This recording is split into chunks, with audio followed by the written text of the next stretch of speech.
తాకట్లో ఉన్న మీ బంగారాన్ని విడిపించి ఆ రోజు ఆన్లైన్ రేటుకి కొంటాం. Sharma gold company.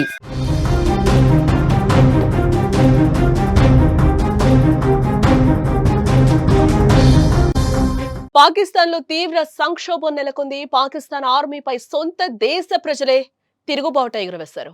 నిన్న ఖైబర్ పఖ్తూన్ఖ్వాలో పాక్ ఆర్మీ దాడి చేసింది. ఈ దాడుల్లో 30 మందికి పైగా మృతి చెందారు. దీంతో పాక్ ఆర్మీపై పష్తూన్ తెగ తిరుగుబాటు చేస్తోంది. భారీ ఎత్తున సమావేశాలు ఏర్పాటు చేశారు. పెషావర్లోని ఎయిర్ ఫోర్స్ ని ముట్టడించాలని నిర్ణయం కూడా తీసుకున్నట్టుగా మనకైతే తెలుస్తోంది. పాకిస్తాన్లోని సైన్యంపై ప్రజలు తిరుగుబాటు మొదలైంది. నిన్న తెల్లవారుజామున ఖైబర్ పఖ్తూన్ఖ్వాలోని ఓ గ్రామంపై పాకిస్తాన్ సైన్యం బాంబుల వర్షం కురిపించింది. పాకిస్తాన్ ఆర్మీ బాంబు దాడుల్లో 30 మందికి పైగా పౌరులు మృతి చెందారు.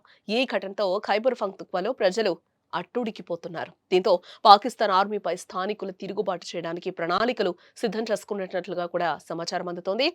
పష్తూన్ తెగ ప్రజలు భారీ ఎత్తున సమావేశాలు ఏర్పాటు చేసుకుంటున్నారు.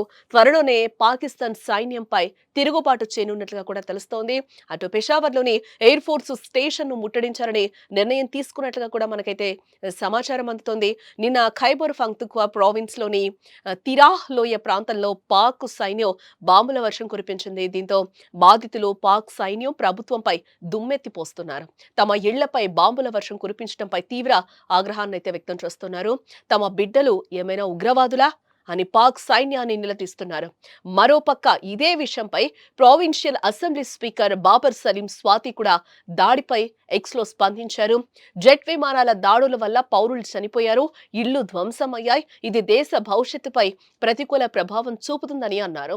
సొంత ప్రజల ప్రాణాలను ఇంత తేలిగ్గా తీసుకుని వారిపైనే బాంబులు వేస్తే అది అందరిలో ఆగ్రహ జ్వాలకు కారణమవుతుందంటూ కూడా హెచ్చరించడం జరిగింది. ఇక ఇదే విషయంపై మానవ హక్కుల కమిషన్ కూడా తీవ్రంగా ఆవేదన వ్యక్తం చేసింది.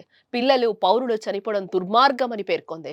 ఈ ఘటనపై తక్షణం నిష్పక్షపాతంగా దర్యాప్తు జరిపి బాధ్యులను శిక్షించాలి. పౌరుల ప్రాణాలను కాపాడటం రాజ్యాంగబద్ధ కర్తవ్యం. కానీ అది పదే పదే విఫలమవుతూ వస్తోంది అని ఒక ప్రకటనలో తెలిపింది.